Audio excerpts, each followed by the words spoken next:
Okay, I'm so excited. Okay, Can hi. you sit back because I would like to see, I want to be seeing Luke. Can you see him? Like, are you? Okay. Hi guys, welcome back to my YouTube channel. It's great to have you guys back on here again. I'm so excited. Okay, so today's video is like so exciting to me, and I feel like we're going to share some really spicy, interesting things. But yes, as you can see, I'm joined with like two amazing people, so they're going to go ahead and introduce themselves. So they say women first, so just relax. Oh, So okay. you can just go ahead and introduce yourself. Well, hi guys, my name is Uchenna. Hello guys, my name is Luke. From the title, you're probably already imagining what we're going to be talking about, but just relax, grab your popcorn, and let's get into this video.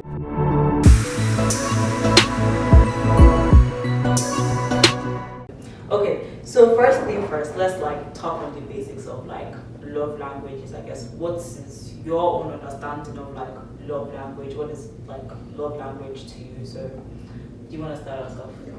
Okay, Luke. Okay, well, my understanding of love language is, I believe it's a term that is used to describe people's depiction and definition of what love means to them, or the expression of love to them. Okay. Yeah. Well, because I did read the book.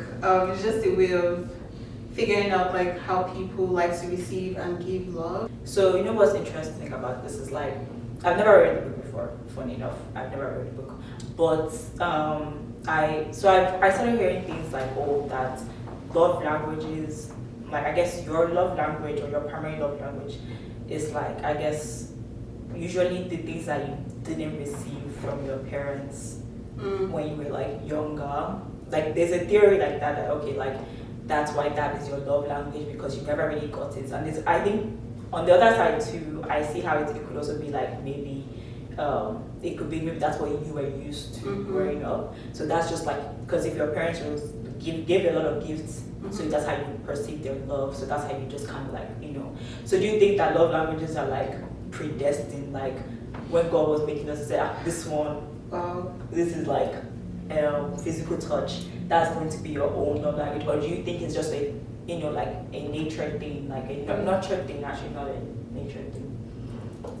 That's actually very interesting. Wow. Honestly, I feel like it's both, like in biology, like how they teach you nurture and nature. I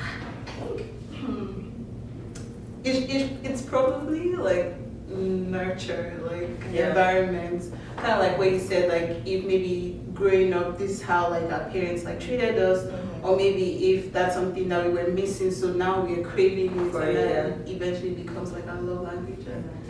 Yeah, actually, I also believe that too. What I understand is that the culture and environment that people grow up in actually highly influences their thinking or the meaning they ascribe to different things. You will be so surprised that some very some violent expression or hideous expression can mean love to someone. Yeah. Let me give you Let me give you this example. It's true. If you look at what beauty means, you look at different cultures in the world, and let's go to East Africa. There are some part of East Africa that beauty means women having their lower lip pierced. Oh yeah, and I've seen those, filled with Yeah, plates. Yeah.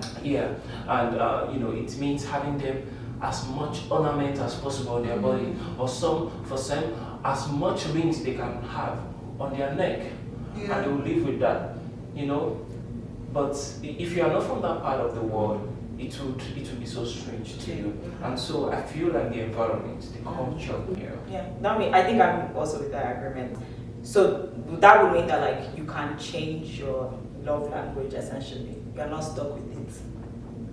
Because like I feel like it evolves. Yes, it can evolve. You can be if I'm a kind of person who does not like maybe someone physical touch, as we know, according to the book written by Gary Chapman, there are 5 basic love languages, but I believe that there are sub-love languages. Yeah. So those are like kind of basic, and so if I'm a kind of person who loves who does not like physical touch, I'm coming from a kind of place that's so conservative that you can't just engage physically with someone, especially maybe the opposite sex.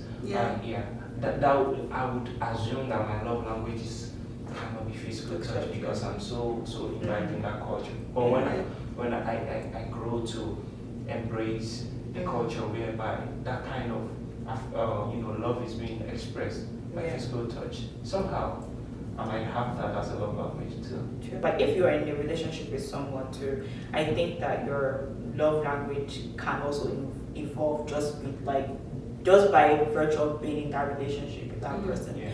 Because I'm not in a relationship, but I've noticed that if you when you interact with people, single guys. But the way you interact with people tends to change. For me, I told you guys, I don't like physical touch. Genuinely. Yeah, I was and genuinely, I don't like physical touch. But I think that I've grown to just accept it, but I've grown to adapt with it. I can come to a room, I'm like, hi guys, and I'll hug you, even though in my head I'm like, why am I hugging you? So let's go around. Let's say our primary first love language. What's yours? Quality time. Is that your number one? Yeah, that's my number one. Interesting. It's your turn. Okay, so me too. My primary love language is quality time. Should we mention the 5 first and then we'll... Oh yes, we have to educate people. No, we can't educate. You have the book ready. Okay, first of all, go check out the book. So it's right here. Actually, they have different, the author, Gary Chapman, he has a couple other ones, but there are 5 of them. So there's physical touch, there is gifts, giving gifts, there's also acts of service, there's quality time, and there's words of affirmation. Yeah, so what's yours now? So I keep going back and forth. Anyway, I do like physical touch, and I also like acts of service. So, have you guys taken the quiz? Yeah. I haven't. You haven't taken the quiz, but you have. Yeah. What was your number one on based on the quiz? It was physical touch. Okay, so yeah.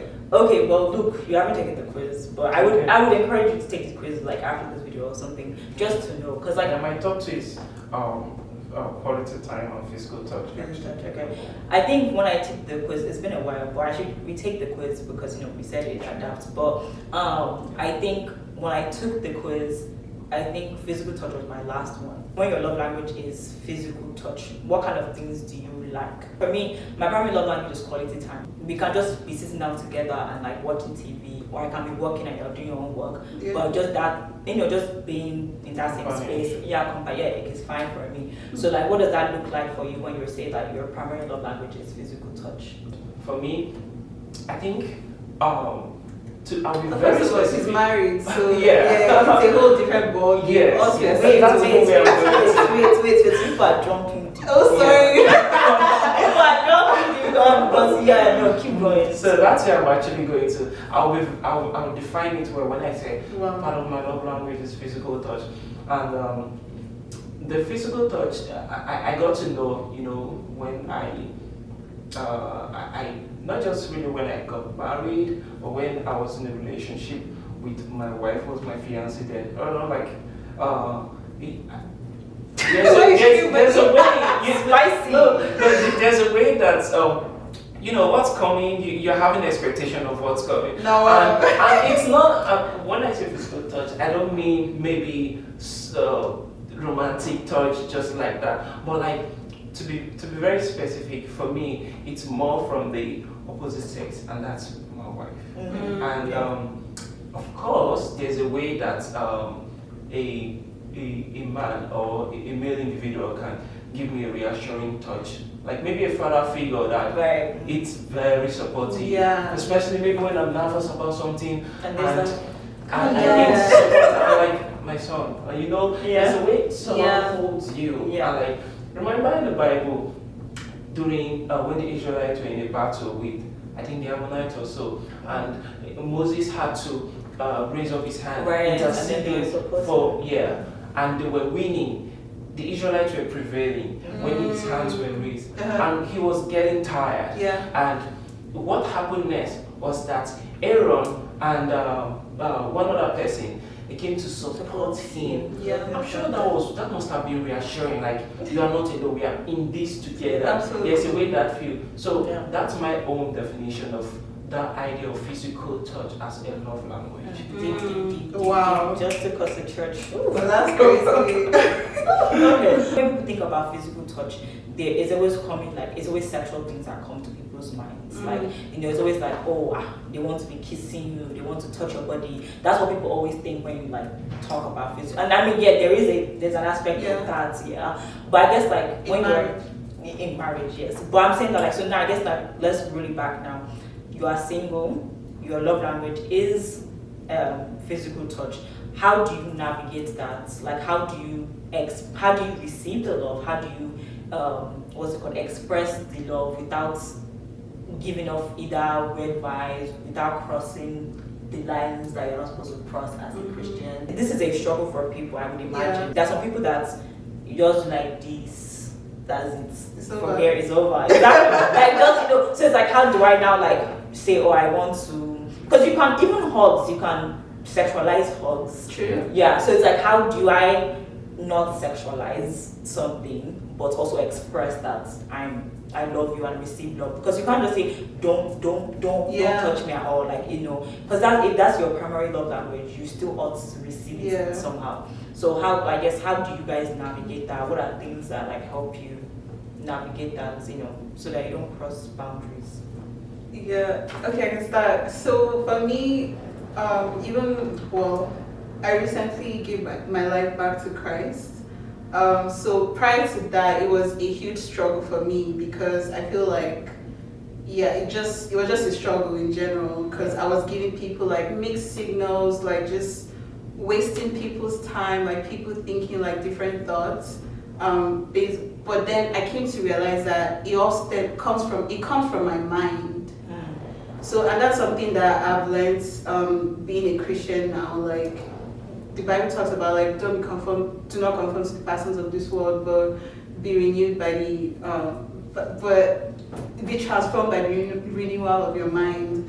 And so with that, like after I started studying the Word, just like becoming a better Christian, spending time with God, and also asking the Holy Spirit, like I was very intentional about it because I realized that I couldn't keep friends.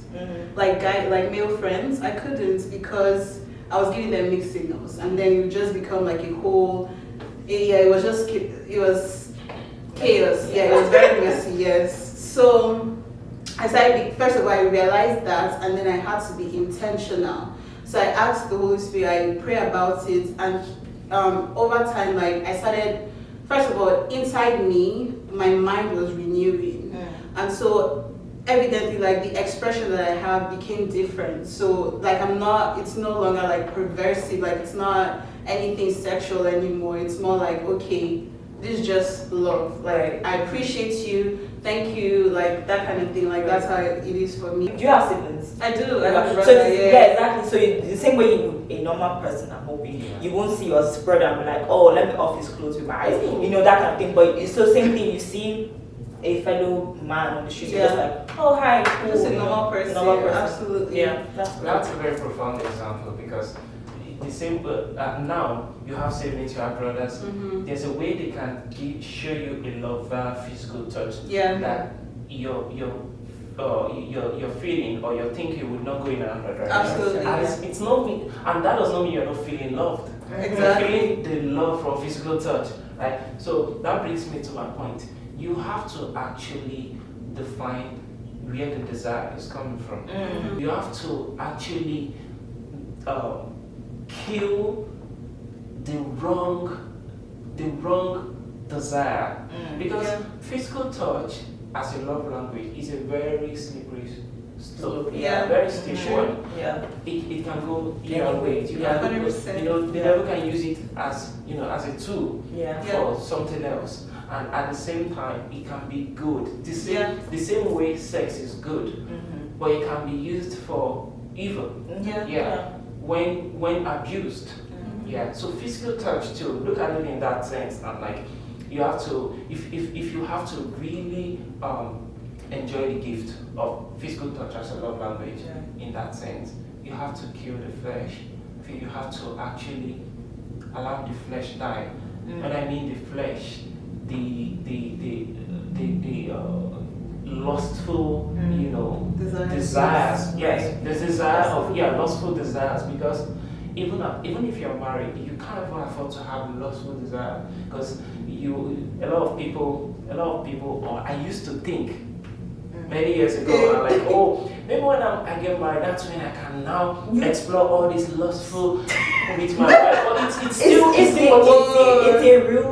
You actually brought up a good point. It is a real problem because a lot of people think that these feelings are just there. Let's just start for a time. Because no, literally, like there's this idea that let's start from the basics. Like to have a sexual desire is in every human being, right? Yes. So it's a natural thing that Yeah. exists, right? So people think that because it's natural, well, I mean, if I'm just going to save myself, let me just save. But it's like you said, a desire can be from a wrong place. Yes. So the first step is to kill that wrong Yes. negative desire first, so that it's now pure source. and it's not perceived. Because you actually rose like good points, because like things that are natural, things that God has given us that are blessings, the enemy is so good at just perversing. And you know what is so interesting, that people don't even know that it is perversing, because guess what?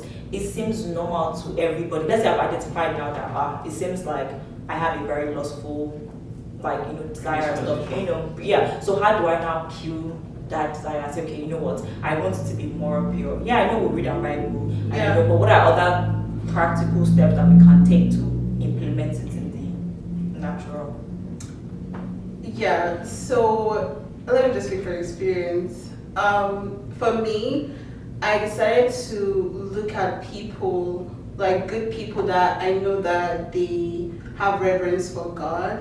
Take for example my roommates, my mentors too. So I started like watching them to see, because they have, my roommates especially, they have so many like guy friends that they're just like platonic, like just regular friends, and these guys are like supportive, always there and whatnot. I'm like, okay, let me figure out like how these guys are actually working, or like doing it. Because she also has like one of them, she's like into physical touch as well. But like I started noticing it, and something small, like just a hug, a pat on the back, like she does that a lot, maybe a high five.